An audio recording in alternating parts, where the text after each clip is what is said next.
It's Monday, March 10th, and welcome back to another week of the docu-series. I decided to risk half a percentage last week. Now with the accounts closing essentially at 6%, except the 100K, that one's down a little far, but all the other accounts were essentially only down 6%. So I decided for this week to risk 1% per trade. Worst case scenario, I take 2 losses, I'm back at 8 point whatever percentage, and I'll just cut my risk in half again. So I took one trade this morning, essentially just go over what we saw and why we took it. So going into this week, we knew the daily candle closed like this with this doji right here. In trading, you're playing the game of probability. So only two things can happen. It's either price can drop where you sell, or either price can push up where you buy. Nothing is ever guaranteed. You're just playing the game of which one has a higher probability of happening versus the other. Going into this week, I definitely saw a reason as far as why price could sell. We're obviously at this confluence area with all these exhaustion being shown right here. The main thing I saw from Friday on the 4-hour time frame is that price didn't break that resistance, yes, which shows a lot of selling momentum, but also price didn't break the support, which just shows buyers and sellers are fighting for control. It's in a range right now. Going into this week, I saw a greater probability of price pushing off of this range from this support up to this resistance. That was the trade idea that I was looking to take. Buy from the support up to the resistance, nice 1 to 2, and then we can see how price will react and decide what it wants to do from there. On the 1 hour, the most ideal thing I always wanted to see is price come back within this support area, do some type of a confluence, whether it's a higher low, exhaustion on the selling side, and then look for a transition to buy. With a candle like this, I noticed that price didn't essentially engulf, which was one of the things I would have loved to have seen, but I also noticed that we had this huge exhaustion within this confluence area. And then when you break it down to the 1 hour, we also had a nice 1 hour bullish engulfing at that strong support area. Once price closed like that, I waited, and then when we had this 15 minutes bullish variation candle right here, I could have waited a little bit more for a better bullish engulfing, but I got in this trade right then and there just because, again, we came all the way back down to this confluence area. I already had the 1 hour bullish engulfing, already had the 4 hour huge exhaustion within that support area. So I got in the trade right then and there. As we can see here, price willy daggered for a bit. When price closed like this, officially, this huge bullish engulfing post past this 15-minute resistance. 30-minute had a nice bullish engulfing as well. 1 hour had a nice bullish variation, and all of this is within this strong confluence support area. In that moment, I saw the probability of price buying a lot better than price selling right now. I took another entry right then and there. As we can see, we are currently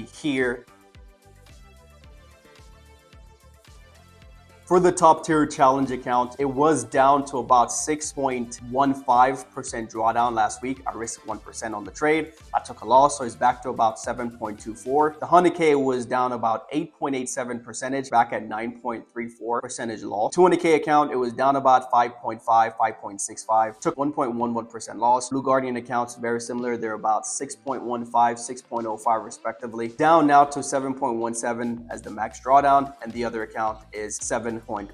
So I give myself another trade to risk another 1%. Worst case scenario, I do take another loss. I'm back down to 8.24-ish range on these accounts. The 100K, obviously, if I take a loss, I'm going to be back in the 9.6, 9.7-ish range. At that point, I'll reduce my risk like I did last week until I build the buffer to about that 6% range and do it all over again. It's one of those things where I'm not super attached to the results of what happened with this challenge. Worst case scenario, I just buy more funding and I start it all over again. It's not the end of the world. It's only March. I personally already decided what I intend to happen, and I intend to bring these accounts back from where they are to break even, to getting funded, to getting a payout on those accounts based on my strategy, based on my edge that's gotten me all these payouts. But also, I'm not super attached to the result. Whatever happens is going to happen. It just depends on what opportunities the markets give me and if those opportunities work out. That's the end of today's video. Thank you again for tuning in. I will continue to showcase all the trades that I take throughout the week here, whether it's a win, whether it's a loss. Continue to document this series and, go from there. So thanks again, and, until the next trade idea. Peace.